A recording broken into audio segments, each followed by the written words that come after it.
नमस्कार भक्तों, आप सभी का बहुत बहुत स्वागत है मेरे चैनल महाकाली कृपा पर।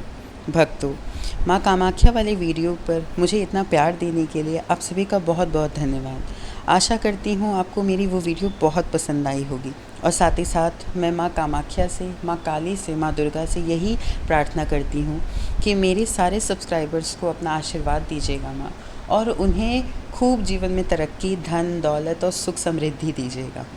तो भक्तों, उस वीडियो पर एक सौरभ जी करके हैं हमारे सब्सक्राइबर, उन्होंने ये कमेंट किया था कि माँ कामाख्या न तो नव दुर्गा में आती हैं, न 10 महाविद्या में आती हैं, और वो कैसे शिव जी के ऊपर विद्यमान हैं, उनके 6 सिर हैं, वो कैसे उनका प्रादुर्भाव हुआ। उनको ये नहीं पता है कि माँ कामाख्या का अस्तित्व कहाँ से आया। तो उन्होंने बोला कि आप इसके बारे में मुझे ज़रूर बताइए। तो मैंने ये कहा कि मैं वो वीडियो ज़रूर आपको बना कर दूँगी, बस उसी के लिए। और मुझे पता है कि ये सवाल बहुत सारे लोगों के मन में होगा, तो ये वीडियो उन सभी के लिए भी है। इसमें मैं आप सभी को बताऊंगी कि माँ कामाख्या का प्रादुर्भाव कब हुआ, माँ कामाख्या प्रकट कब हुई, और माँ कामाख्या शिव जी का क्या रिश्ता है, वो सब कुछ मैं आप सभी को इसमें बताऊंगी। तो आइए अब बिना देर के वीडियो शुरू करते हैं। शुरू करने से पहले मैं आप सभी से यही कहूँगी कि मेरी वीडियो को लाइक, शेयर और मेरे चैनल को सब्सक्राइब और बेल आइकन ज़रूर दबाइएगा। तो आइए शुरू करते हैं। देखिए भक्तों, माँ कामाख्या, चलिए मैं आपको थोड़ा सा पीछे लेकर जाती हूँ। आप सभी को यह तो कहानी पता ही होगी, जब माँ सती और भोलेनाथ ने एक दूसरे से विवाह किया था, तब माँ सती के पिता दक्ष को यह विवाह मंजूर नहीं था। वे नहीं चाहते थे कि माँ सती भोलेनाथ से विवाह करे, परंतु उसके बाद भी माँ सती ने भोलेनाथ से विवाह किया, जो प्रकृति का नियम था। उसके बाद दक्ष ने एक महायज्ञ रखा था, जिसमें उन्होंने सती और भोलेनाथ को निमंत्रण नहीं दिया था। माँ सती सारी देवी देवताओं को उस महायज्ञ में जाते हुए देख व्याकुल हो गई थी। उन्हें ये लगा कि उनके पिता ने सभी को बुलाया और उन्होंने अपनी पुत्री और अपने दामाद को नहीं बुलाया उस यज्ञ में। तो फिर माँ सती ने ये सोचा कि मैं तो उनकी पुत्री ही हूँ, तो बिना निमंत्रण के मैं तो जा ही सकती हूँ। उन्होंने ये चीज़ सोचा, और ये सोच के वो भोलेनाथ से उन्होंने परमिशन ली कि क्या मैं जा सकती हूँ। उस पर मैं भोलेनाथ ने माँ सती से कहा कि जब आपको निमंत्रण नहीं आया हो कहीं भी जाने का, आप न जाइए, क्योंकि वो एक तरीके से आपको कहते हैं ना, वो एक अपमान है। तो माँ सती को यह लगा कि वो तो मेरे पिता हैं, और पिता कैसे अपनी पुत्री का अपमान कर सकते हैं। तो इसलिए जब भोलेनाथ ने उन्हें मना किया, तब माँ सती के 10 महाविद्या के स्वरूपों का जन्म हुआ। जो माँ सती हैं, उनसे ही 10 महाविद्याएं प्रकट हुई हैं। पार्वती माँ तो हैं ही, वो सती ही पार्वती हैं। पर अगर मैं आप सभी को सही सही चीज़ें बताऊं, तो वो यह चीज़ सही है कि जब माँ सती दक्ष के यज्ञ में जाने के लिए भोलेनाथ से ये अनुमति ले रही थी कि आप मुझे उस यज्ञ में जाने दीजिए, तब माँ सती, जब भोलेनाथ ने उन्हें मना किया कि नहीं, बिना निमंत्रण के नहीं जाना ही ठीक होगा, तब माँ सती के अंदर से वो 10 महाविद्याएं प्रकट हुई। और वो 10 महाविद्याएं भोलेनाथ के 10 दिशा, मतलब भोलेनाथ को पूरा कहते हैं ना, सराउंड उन्होंने कर लिया। 10 दिशाओं में उन्होंने भोलेनाथ को घेर लिया, और वो उन्हें रिझाने लगे। किसी किसी ग्रंथों में दिखाया जाता है कि वो उन्हें रिझाने लगे कि आप उन्हें, मतलब भोलेनाथ उन्हें सती को महायज्ञ में जाने दे। किसी किसी में यह दिखाता है कि भोलेनाथ डर गए उनके 10 महाविद्याओं के रूप से, इसलिए उन्होंने ये उनको अनुमति दी। उसके बाद ये है जो मेरा पहला, जो कहते हैं ना, आपको पहला आंसर और जवाब मिल गया होगा, वो यह है कि सती जब यज्ञ में जाने के लिए भोलेनाथ से अनुमति ले रही थी, तब उनके अंदर से 10 महाविद्याओं का प्राकट्य हुआ, तब उनका प्रादुर्भाव हुआ। अब मैं आपको दूसरी चीज़ बताती हूँ। जब माँ सती दक्ष के यज्ञ में गईं, तो तब उसके बाद माँ कामाख्या आई हैं। अब इसे ध्यान से सुनिएगा। जब माँ सती दक्ष के यज्ञ में गईं, तो वहाँ पे दक्ष ने उन्हें बहुत उनकी बेइज्जती की, उनकी नहीं, उनके भोलेनाथ की। अब एक बात आप ही बताइए, आप पति पत्नी हैं, अगर पत्नी को, अब जैसे होता है ना, कभी कभी ऐसा होता है कि पत्नी का पति जो है थोड़ा गरीब है, तो पत्नी को लोग बाहर से कहते हैं कि यार तुम्हारा पति तो गरीब है, तो मतलब बहुत वो हो, तो किसी भी पत्नी को कष्ट पहुँचेगा ही, क्योंकि कुछ भी हो उसके लिए उसका पति ही सब कुछ होता है।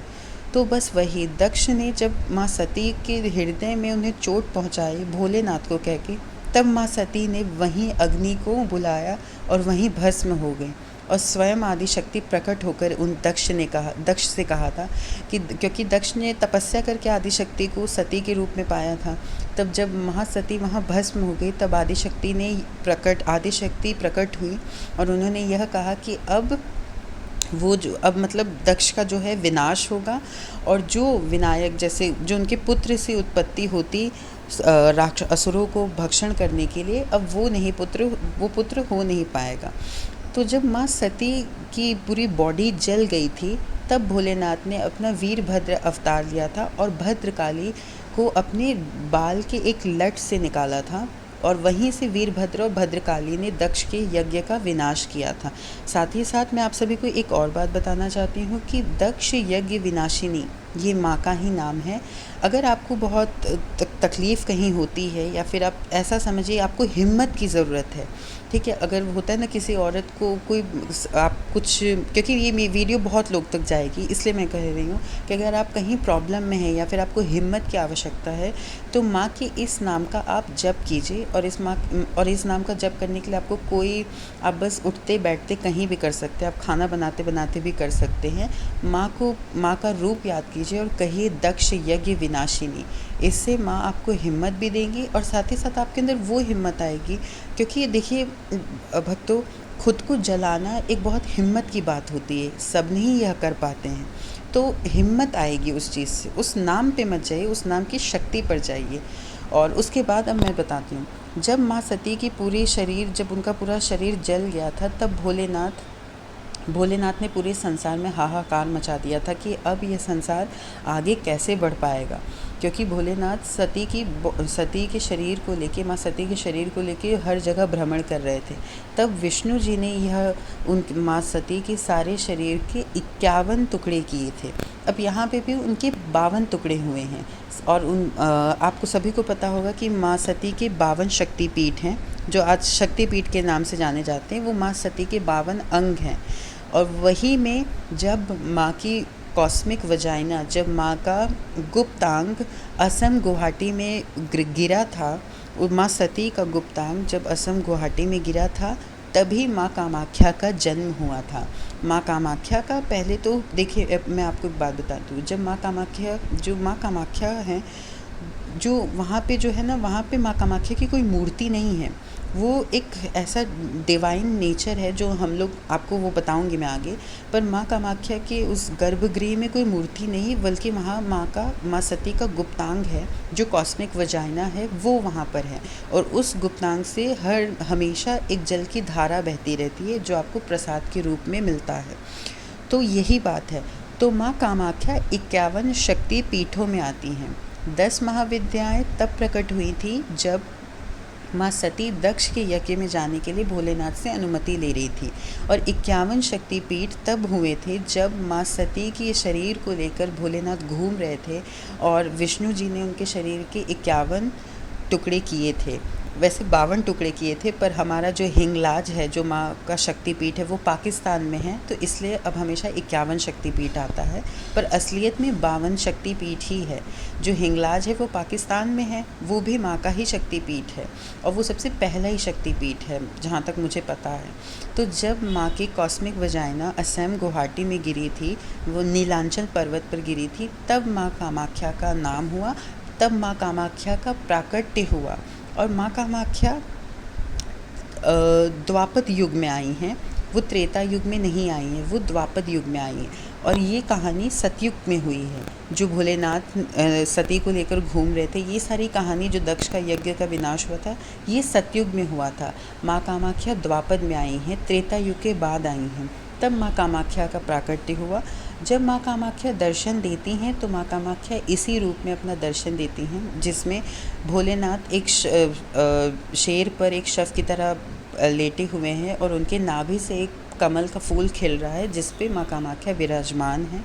और साथ ही साथ माँ कामाख्या इस चीज़ को रिप्रेजेंट करती हैं कि उनसे सुप्रीम कोई पावर नहीं है।